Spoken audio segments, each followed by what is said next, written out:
Captain Han Ji-ho pressed his face against the cold metal of the viewport, watching in silent horror as massive alien ships closed in around the UES Endeavor. The enemy vessels were unlike anything he had ever seen in the military databases. Back on Earth, they looked like giant crystals floating through space, their surfaces glowing with a strange blue light that pulsed like the heartbeat of some enormous beast. Captain Communications Officer Park Mina called out from her station, her voice shaking despite her training. "They're sending us a message. They want us to surrender immediately." Ji-ho turned to look at his young officer. Park Mina had been excited about this mission when they left Earth 6 months ago. This was supposed to be humanity's first peaceful contact with alien life. Instead, they had stumbled into what looked like a military blockade. "How are they speaking to us?" asked, walking over to her station. "Their translation system is incredible, sir. It's like they already know our language perfectly." Park Mina's fingers moved quickly across her controls, but Ji-ho could see the hopelessness in her eyes. "Captain, their ships are huge. Our weapons won't even scratch them." Engineer Kim Dae-yeon looked up from his repair work near the engine controls. "Captain, we could try to run. The engines are still working." Ji-ho shook his head slowly. "Look at them, Kim. They have us surrounded. We wouldn't make it 100 meters before they destroyed us."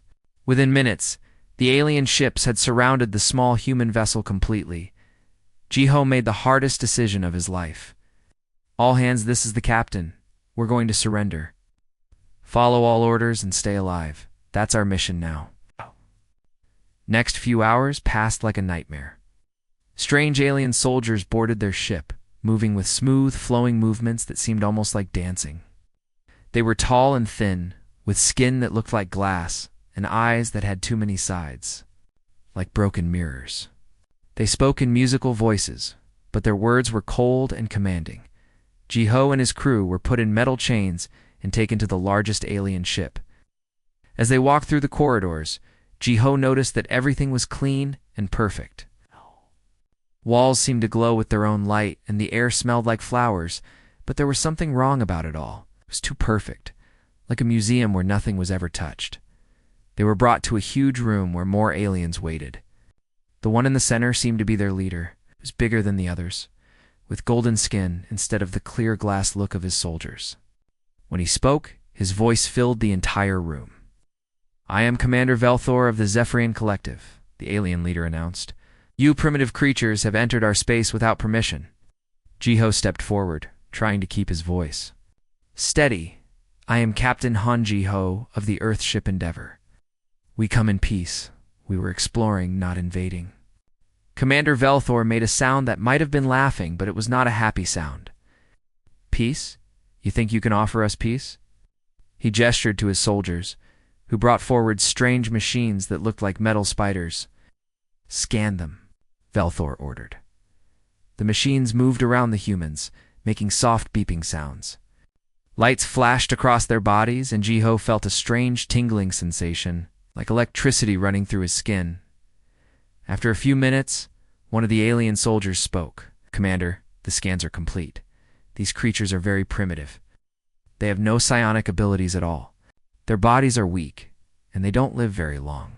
So they somehow built spaceships, but their technology is very basic." Velthar looked at the humans like they were insects. How did such weak creatures ever leave their planet? They must have gotten lucky, another alien said. "Their ships are just metal and simple computers, no real technology at all." Engineer Kim Dae-yeon watched and listened to everything. He noticed that the aliens seemed to think humans were stupid and weak. They talked about human technology like it was made by children. But Kim had been studying their ship while they walked through it. The alien technology was amazing, but it was also complicated. Maybe too complicated. "What should we do with them?" an alien soldier asked. Commander Velthar thought for a moment. "Their planet has resources we can use. Send a message to the High Council. Tell them we found a new world to mine. As for these creatures, they can work in our mining operations. Even weak slaves can be useful." The alien leader looked directly at Captain Ji-ho. "You will work for us? Now, your planet will be strip-mined for resources. Your people will serve the collective. This is your fate." Ji-ho felt anger burning in his chest, but he kept his face calm. "And if we refuse, Then you die, Velthor said simply. But death Would be a waste. You will work, and you will live, and you will serve. As alien guards began to lead them away to prison cells, Jiho caught engineer Kim's eye. Kim gave a small nod that the aliens didn't notice. Kim had seen something in their technology, something that might be useful later. The war had begun, but the aliens didn't know it yet, they thought. Humans were weak and stupid. They were about to learn how wrong they were. 3 months had passed since Captain Han Jiho and his crew were taken prisoner. The asteroid mining facility where they now worked was a massive complex carved deep into the rock. Every day, human prisoners were forced to dig for strange glowing crystals that the aliens valued more than gold. Dr. Lee Soman moved quietly between the injured workers, treating cuts and burns from the dangerous mining equipment. But while she worked, she was also watching. She had been studying the alien guards for weeks, learning their habits and routines. Captain, she whispered to Gio as she bandaged a cut on his arm. You notice that the guards do exactly the same thing? Every day? They walk the same paths, check the same areas, eat at the same times. They never change anything. Jiho nodded slowly. He had noticed it too. The alien guards seemed to follow a schedule that never varied.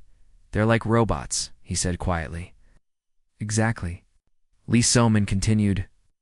They've had so much technology for so long that they don't know how to think for themselves anymore. Everything is automated. They just follow their computers and their rules. On the other side of the mining pit, engineer Kim Dae-yoon was pretending to work while he studied the mining equipment. The machines were incredibly advanced, but Kim was starting to understand how they worked. The aliens had given humans the job of operating the equipment because they thought humans were too stupid to understand it. They were wrong. Kim had discovered that many of the mining tools contained power cells that could be removed. The cutting lasers had focusing crystals that could be taken apart and put back together in different ways. Most importantly, he had figured out that the alien control systems couldn't tell the difference between a human and a broken machine. The computers that run everything are controlled by thoughts, Kim explained to Captain Jiho during their meal break. The aliens think at the machines and the machines obey. But the computers can't read human thoughts. To them, we're invisible. This was the key that Kim had been looking for. The aliens' greatest strength was also their greatest weakness. Their technology was so advanced that it couldn't work with primitive human minds. But that meant humans could do things the computers would never expect. The real breakthrough came when Communications Officer Park Mina discovered she wasn't alone. While working in the communication center, she had picked up signals from other prison facilities. The collective had been conquering other species for thousands of years, and many of those prisoners were still alive, Captain Park Mina said. Excitedly, during their secret meeting, I made contact with someone called Keshron. He's from a race called the Drakmori. They were conquered 50 years ago, but some of them are still fighting. What did he tell you? Jiho asked. He said the collective has many enemies. Every species they've conquered hates them. He knows things about their military that could help us. Park Mina's eyes were bright with hope for the first time in months. He said the alien warships have a weakness in their power systems. If you hit them in the right place, the whole ship shuts down. Over the following weeks, Park Mina secretly communicated with prisoners from dozens of different species. She learned about weak points in alien armor, how to jam their communication systems, and where they kept their weapons. Each piece of information was like a puzzle piece, slowly building a picture of how the collective could be defeated. But the real catalyst for rebellion came on a cold morning when the work shifts were being assigned. Pilot Choi Woo-sung had been working double shifts for a week straight, and he was exhausted. When the alien overseer ordered him to work another double shift, Choi refused. I need rest, Choi said simply. I can't work anymore today, the alien. Overseer, a tall creature with silver skin and no visible mouth, didn't say anything. Instead, he pulled out a weapon that looked like a crystal rod and pointed it at Choi. You will work, the overseer said in his musical voice, or you will die. Choi looked at the weapon, then at his fellow humans watching from across the mining pit. He straightened his shoulders and shook his head. No, I won't work today. The weapon made a sound like breaking glass. A beam of white light hit Choi in the chest, and he collapsed instantly. The alien guards dragged his body away like it was. Garbage Captain Ji-ho felt something break inside his chest as he watched his pilot die. For 3 months, he had told his crew to be patient, to follow orders, to hope for rescue or negotiation. He had believed that if they cooperated, if they showed the aliens that humans could be reasonable, maybe they could find a way to freedom. Now he realized the truth. The aliens would never see humans as equals. It would work them to death and throw their bodies away without a second thought. There would be no rescue from Earth. There would be no negotiation. Dr. Lee So-man saw the change in her captain's face. Engineer Kim stopped pretending to work. Communications officer Park Mina clenched her fists. That night, in the darkness of their prison barracks, Captain Ji-ho gathered his crew around him. "We're going home," he said quietly. "And we're going through them to get there." The rebellion had begun. The rebellion began in the deep darkness of the asteroid mining facility's night shift. Captain Han Ji-ho looked at his watch and saw that it was exactly 3 in the morning, facility time. This was the moment they had all been waiting for. Engineer Kim Daeon crouched in the shadows near the first communication tower. In his hands, he held a device made from mining explosives and pieces of alien technology that he had stolen over the past weeks. It looked like a metal box with glowing crystals attached to it, but Kim knew it would work. "Ready, Captain? Kim?" whispered into his hidden communicator across the facility. 2 other human prisoners waited at different communication towers. They each had their own homemade bombs, also built by Kim from materials the aliens had foolishly allowed them to handle every day. "Now," Captain Ji-ho said quietly. 3 explosions lit up the darkness at exactly the same moment. The communication towers, which had stood for decades without ever being attacked, crumbled into burning metal and sparking wires. Suddenly, different parts of the mining facility could no longer talk to each other. The alien security systems immediately began flashing red warning lights. But they were confused. The computers had been programmed to stop prisoners from escaping, not to fight against organized attacks. The security robots wandered around in circles, not knowing what to do when the communication network went down. Captain Ji-ho ran toward the main control center with a team of 20 human prisoners. Behind him, moved quickly and quietly, using the paths that Dr. Lee So-man had memorized during her weeks of watching the guards. The humans knew exactly where every alien would be at this time of night. The first alien guard they encountered was standing at his post, looking confused by the alarms. He was tall and thin, with the usual glass-like skin that all the guards had. He was holding an energy weapon that could kill a human instantly. But the guard was not ready for what happened next, Captain. Ji-ho didn't try to fight the alien's weapon. Instead, he tackled the guard directly, hitting him with his full body. Wait. The alien fell backward, not expecting such a brutal physical attack.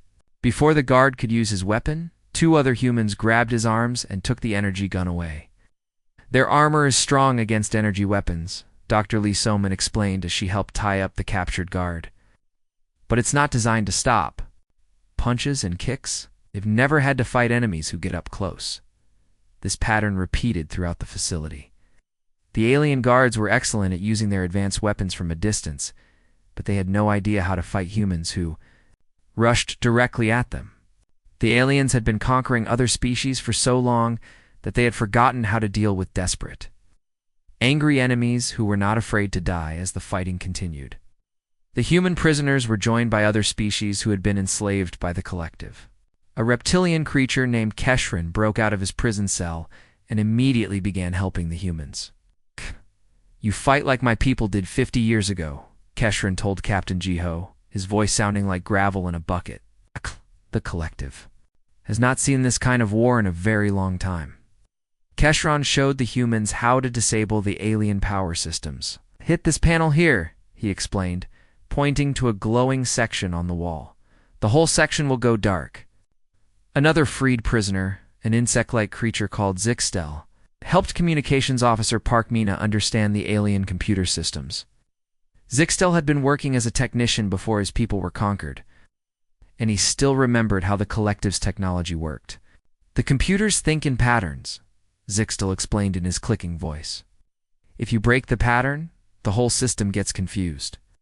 Working together, the mixed group of rebels fought their way through the facility. The alien guards, despite their advanced weapons and armor, were not prepared for enemies who worked as a team and used tactics they had never seen before. The biggest prize came when they reached the spacecraft landing area. A collective transport ship was sitting on the landing pad, ready to take a shipment of mind crystals back to the alien homeworld. "Can we fly it?" Captain Jiho asked. Park Mina studied the alien controls with Zixtel's help. "I think so," she said. "It's like a more complicated version of our own ships. I can figure it out." As the mining facility burned behind them, the rebels loaded onto the stolen transport ship. Humans, reptilians, insectoids, and members of other conquered species worked together to prepare for takeoff. Dr. Lee Somin treated the wounded fighters using medical supplies stolen from the alien medical center. Engineer Kim gathered as many weapons and pieces of technology as he could carry. Communications Officer Park Mina sat in the pilot's seat, learning to fly an alien spacecraft through trial and error. Captain Jiho looked back at the burning facility as their ship lifted off. The collective had thought humans were weak and stupid. They had believed that all species would eventually submit to their superior technology. They were about to learn how wrong they were. The war was just beginning. Humanity was no longer fighting alone. The news traveled through the collective's communication network like a disease. On the capital world of Nexus Prime, Commander Velthar stood in the Grand Council chamber, his usually calm face showing cracks of worry and anger. The chamber was enormous, with walls that seemed to be made of living crystal that pulsed with soft light. "Commander," said Elder Morthic, the oldest member of the High Council. His voice was ancient and cold, like wind through empty caves. "Explain to us how primitive creatures destroyed one of our mining facilities." Velthor's hands shook slightly as he activated the holographic display. Images of the burning asteroid facility appeared in the air above the council table. "Humans somehow learned to use our own technology against us," he said. "They built weapons from mining equipment and disabled our communication systems." "Impossible," Elder Morthic declared, his many eyes flashing with anger. "These creatures have no psionic abilities. They cannot even understand our most basic technology. This must be some kind of trick." Another council member, a floating creature covered in silver scales, spoke up. Perhaps they had help from the other prisoners. The conquered species had been known to cause small troubles before. "Small troubles." Velthar's voice rose. "They destroyed an entire facility and escaped with one of our ships. This is not a small trouble. This is war." The council chamber fell silent. For thousands of years, the collective had conquered species after species without ever facing real resistance. The idea that humans could actually fight back was almost impossible for them to understand. Far away, on the stolen transport ship, Captain Han Ji-ho sat in front of the alien communication system. Engineer Kim Daeon had helped him figure out how to send a message across the vast distance between the alien mining facility and Earth. The message was simple. But it would change everything. "Earth Command, this is Captain Han Ji-ho of the exploration vessel Endeavor. We are not alone in the universe, and we are not welcome. An alien force called the Collective has taken us prisoner and plans to invade Earth. Prepare for war. I repeat, prepare for war." The message took weeks to reach Earth, but when it did, the response was immediate and powerful. For the first time in human history, every nation on Earth put aside their differences and united under a single command. The threat from space was bigger than any earthly conflict. President Sarah Lupschen of the United Earth Defense Council stood before the United Nations and delivered a speech that would be remembered forever. "We have learned that we are not alone in the universe. We have also learned that the aliens who found us see us as slaves and our planet as something to be strip-mined. We will not allow this to happen." Within days, every factory on Earth was converted to military production. Car factories began making tanks and aircraft. Computer companies started building weapon systems. Shipyards that had been building cruise ships began constructing warships designed to fight in space. The construction was incredible to watch. Orbital defense platforms were built in record time, assembled by workers who knew their lives depended on finishing quickly. Armed satellites were launched every day, creating a protective network around Earth. Every major city was turned into a fortress, with underground bunkers and weapons emplacements hidden in buildings and parks. Dr. Kim Yuna, Earth's leading military scientist, worked day and night to understand the alien technology data that Captain Ji-ho had transmitted. Their energy weapons are powerful, but they have a weakness, she explained to the Defense Council. The power systems can be overloaded if you hit them with the right kind of electrical interference. Meanwhile, General Lee Hun-woo organized the military response. "We can't fight them ship to ship," he told his officers. "Their technology is too advanced, but we can use Earth itself as a weapon. We'll make them fight for every inch of ground." The preparation took months, but when the collective fleet finally arrived at Earth's solar system, they found a very different world than they expected. Commander Velthor stood on the bridge of his flagship, looking at the sensor readings with growing alarm. Commander reported as tactical officer. "The planet is covered with weapons platforms. There are armed satellites everywhere. This is not the primitive world we expected to find." Velthor studied the display. Earth looked like a fortress surrounded by a cloud of weapons. How is this possible? The humans we captured couldn't even understand our basic technology. "Perhaps the escaped prisoners warned them," suggested another officer. "It doesn't matter," Velthor said, but his voice lacked confidence. "We have conquered hundreds of worlds. We'll conquer this one too." The collective fleet moved into attack position, their massive ships forming the same pattern they had used to conquer countless other worlds. The plan was simple: terrify the population with overwhelming force, then land troops to take control of the planet. But as the alien ships approached Earth, they discovered that the humans had been studying every piece of intelligence Captain Ji-ho had sent. The defenders knew exactly how the collective fought, and they had prepared for this exact moment. The battle for Earth was about to begin. And for the first time in thousands of years, the collective was facing an enemy that was ready for them. The battle for Earth began with a sight that had never been seen before in the galaxy. Thousands of small human ships swarmed toward the massive alien vessels like angry bees attacking a giant. The collective had expected Earth's defenders to fight like every other species they had conquered, with a few large ships trying to match their firepower instead. The humans used a completely different strategy. "Target their communication arrays," ordered Admiral Park Jin-woo from the bridge of the Earth defense ship Resilience. "Don't try to destroy their ships, just blind them." Hundreds of small human fighters dove toward the alien dreadnoughts, firing not at the main hulls, but at the delicate sensor equipment and communication dishes.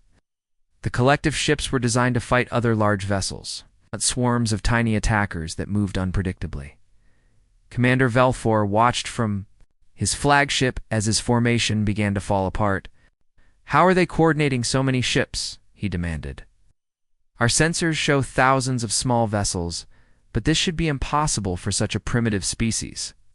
His tactical officer studied the displays with growing alarm. "Commander, they're not fighting like any species we've encountered before, or sacrificing individual ships to damage our fleet. Some of their pilots are deliberately crashing into our vessels. This was something the collective had never seen. In their thousands of years of conquest, they had never fought an enemy willing to die to win."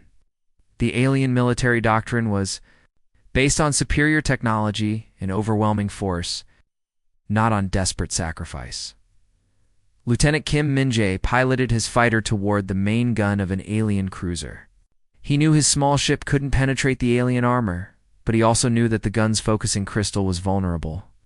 His fighter exploded against the alien weapon, but the explosion damaged the crystal enough to make the gun useless. All across the battle, human pilots made the same choice. They turned their ships into guided missiles, striking at weak points that engineer Kim Dae-yoon had identified during his months of captivity. On the ground, Earth's cities had become fortresses. When alien troops finally managed to land, they found that every building had been turned into a weapon. Hidden gun emplacements opened fire from windows and rooftops. Underground tunnels allowed human soldiers to appear behind enemy lines and disappear again. The real turning point came when Dr. Lee Summon's research finally bore fruit. Working with Earth's best scientists, she had studied the biological samples she had secretly collected from alien guards during her captivity. The breakthrough came when they discovered how the alien psionic abilities actually worked. Their thoughts are like radio signals, Dr. Lee explained to the military commanders. If we can jam those signals, their technology will stop working properly. The weapon they built was simple but deadly. It was a device that created interference in the same frequency range as alien thought patterns. When the first psionic disruptor was activated, the results were immediate and devastating. On the alien flagship, Commander Velthor suddenly found that his ship's computers were not responding to his commands. The navigation system couldn't understand where he wanted to go. The weapon systems fired randomly or not at all. The artificial intelligence that had been helping him coordinate. The battle fell silent. "What's happening?" Velthar demanded, but his communications officer couldn't answer.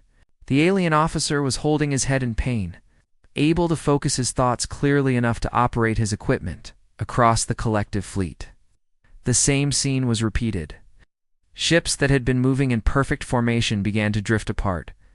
Weapons that had been firing with deadly accuracy began missing their targets.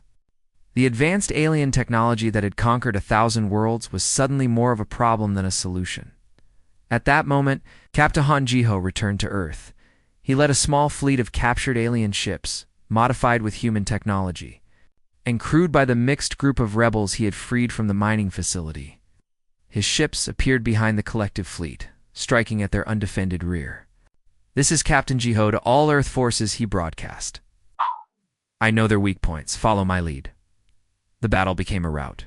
The alien ships, unable to coordinate properly and under attack from all sides, began to retreat. But the human forces didn't let them escape easily. They pursued the fleeing aliens, destroying ship after ship until the collective fleet was reduced to a handful of damaged vessels.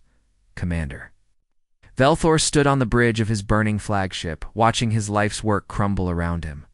Finally, he opened a communication channel to the human fleet. "We underestimated you," he said, his voice filled with defeat.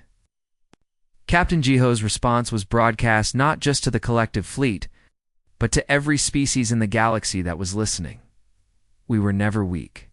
We were just getting started." The surviving alien leaders faced a simple choice: surrender completely or be destroyed. The once mighty collective, which had ruled the galaxy for thousands of years, was broken in a single battle. The war ended with humanity as the new power in the galaxy. The other species that had been conquered by the collective were free, and they all learned the same lesson: never underestimate a species that has nothing left to lose and everything to prove. The galaxy would never be the same again.